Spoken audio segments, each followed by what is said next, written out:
Hey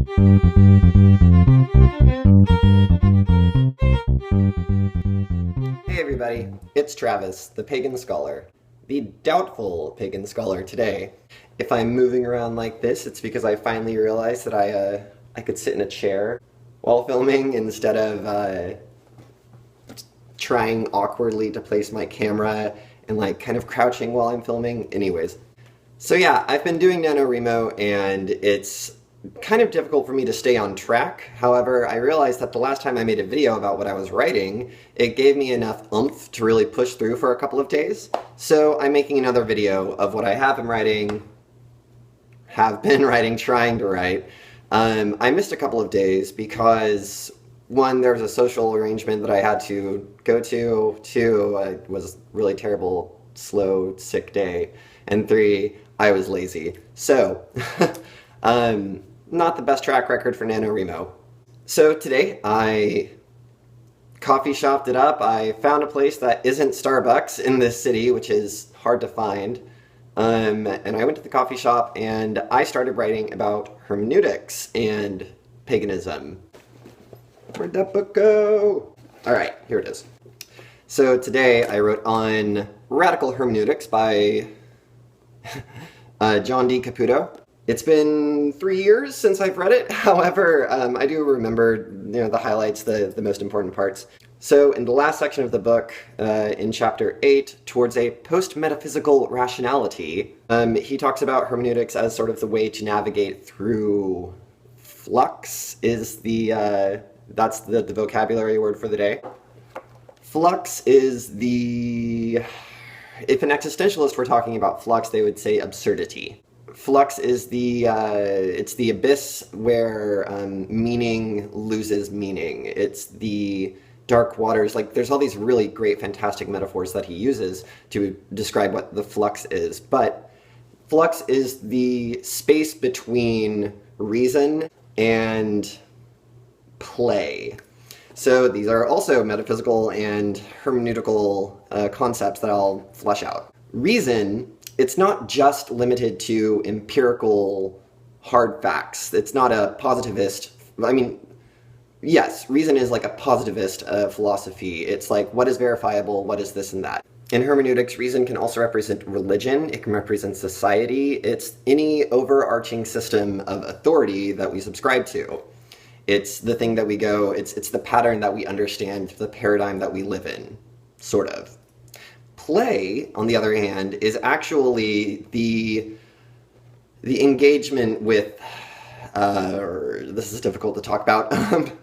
Play is when you play with reason. It's when you engage with the flux of life, when you engage with absurdity.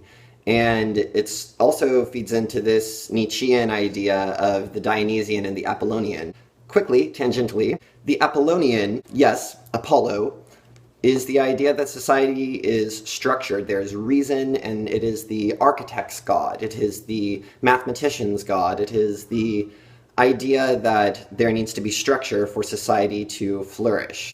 The Dionysian idea is that there needs to be that there needs not be a need, that there is chaos, that there is oblivion, and that the individual disintegrates when in a state of ecstasy.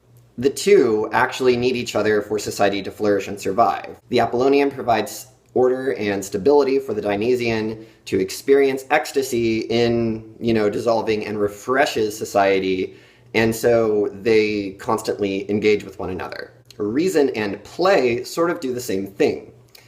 You can't survive in just strictly reason because then society stales and the individual loses meaning. Whereas play is necessary to invigorate society. However, play cannot maintain itself. Play is always within the system of reason. Again, reason being law, being science, being religion, being society, being art even. So what does that have to do with paganism? Well, again, going back to existentialism being that existence precedes essence, and how paganism, what I'm writing, what I'm trying to extrapolate and say is paganism is the way to navigate through the absurdity of existentialism. likening existentialism to hermeneutics, to metaphysics, existentialism would be the reason, it would be the paradigm, it would be the system of authority through which we are engaging in the world.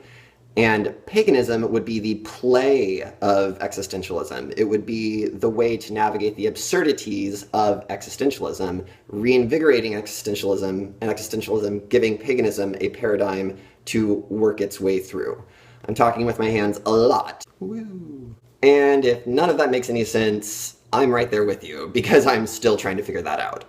It's like when you're trying to describe a dream to somebody, and you know what it is in your head, but to put it into words in a succinct enough manner that the person, I mean, like, when people talk about their dreams to me, unless they can get it down sentence by sentence by sentence, I'm like, and? Mm-hmm. Okay.